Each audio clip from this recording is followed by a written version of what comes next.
Everyone, आज 5 नवंबर को हमारे देश में गुरु नानक जयंती मनाई जाती है जिसके अवसर पर सरकारी अवकाश रहता है। स्कूलों, कॉलेजों और सरकारी जो दफ्तर होते हैं उनकी छुट्टी होती है आज के दिन। कुछ एक ऐसे राज्य हैं जहां सरकारी अवकाश नहीं रहता, लेकिन लगभग सभी राज्यों में सरकारी अवकाश रहता है। आज के दिन बच्चों का भी अवकाश रहता है। आज हम बच्चों को बताएंगे गुरु नानक जी कौन थे। गुरु नानक देव जी जो कि सिख धर्म के संस्थापक थे, जो सिखों के पहले गुरु थे, जिन्होंने सिख धर्म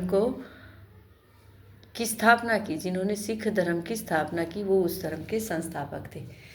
सिख धर्म जो कि पंजाब में ज़्यादा माना जाता है, पंजाबियों का होता है, लेकिन हम सभी धर्मों को मानते हैं।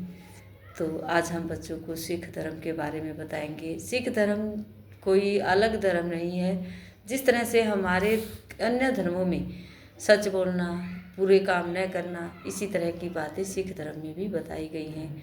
चोरी नहीं करना, पाप नहीं करना, समान लोगों को किसी के साथ भेदभाव नहीं करना। सिख धर्म के जो संस्थापक थे गुरु नानक देव जी, इन्होंने लिंग भेद पर जो भेदभाव चलता है उन भेदभाव को खिलाफ अपनी आवाज़ उठाई थी। उन्होंने रंग रूप के भेदभाव को मिटाने की कोशिश की थी।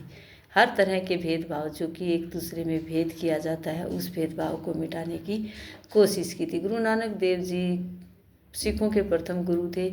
उन्होंने हर शिष्य को अच्छी सीख देने की कोशिश की। बताया जाता है कि एक बार उन्हें एक डाकू मिले जिसका नाम भीम था।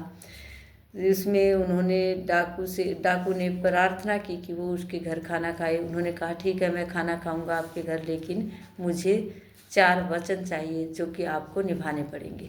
डाकू नानक देव जी को बहुत मानते थे, तो इसलिए उन्होंने उनके 4 वचनों को माना। उन्होंने बोला कभी झूठ नहीं बोलना, किसी गरीब के घर चोरी नहीं करना, जो खाना मुझे खिलाया है उसकी कभी चोरी नहीं करना, और जो आप पूरे कर्म करते हो उसका दोष किसी को नहीं देना। इस तरह से 4 वचन उन्होंने उस भूमि नामक डाकू से मांगे, और भूमि जो डाकू था वो एक अच्छा इंसान बन गया। उनकी सीख के कारण, उनके 4 वचनों के कारण वह एक अच्छा इंसान बन गया। गुरु नानक जी अच्छी सीख देते थे। बच्चों को बताएंगे कि चोरी करना पाप है, झूठ नहीं बोलना, सच बोलना चाहिए, ईश्वर एक है, प्रेम और भाईचारे से रहना चाहिए।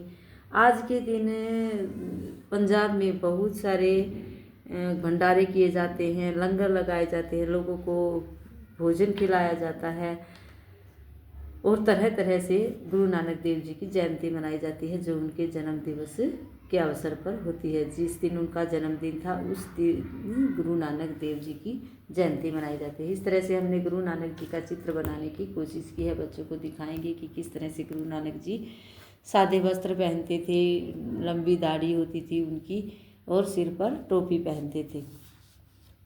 वो भक्ति, सेवा और समानता को मानते थे। यह पर्व भी भक्ति, सेवा और समानता का पर्व है। इस तरह हम बच्चों को आज का वर्क, हम बच्चों को कोई वर्क नहीं करवाएंगे। जो हम कोई भी गुरु नानक देव जी के बारे में, जैसे हमने कहानी सुनाई भूमि डाकू की, हम बच्चों से यही इस तरह की कहानी सुना सकते हैं, क्योंकि आज बच्चों की स्कूल की छुट्टी है और वर्क नहीं करवाएंगे। आज हम बच्चों को सिर्फ ये कहानी सुनाएंगे। इस कहानी में हम बच्चों से पूछ सकते हैं कि इस कहानी में जो डाकू था उसका नाम क्या था। भूमि नाम का डाकू था, वो गांव में था, तो डाकू को कौन से गुरु मिले? गुरु नानक देव जी। इस तरह बच्चे बता सकते हैं। बच्चों से इस तरह के हम जीके क्वेश्चन पुट कर सकते हैं। गुरु नानक देव जी कौन से धर्म के संस्थापक थे? सिख धर्म के संस्थापक थे। इस तरह उन्होंने स्थापना की थी सिख धर्म की। वो पहले गुरु थे सिखों के, इसलिए हम बच्चों से इस तरह के क्वेश्चन पुट कर सकते हैं। आज का वर्क यही रहेगा। Thank you, have a nice day.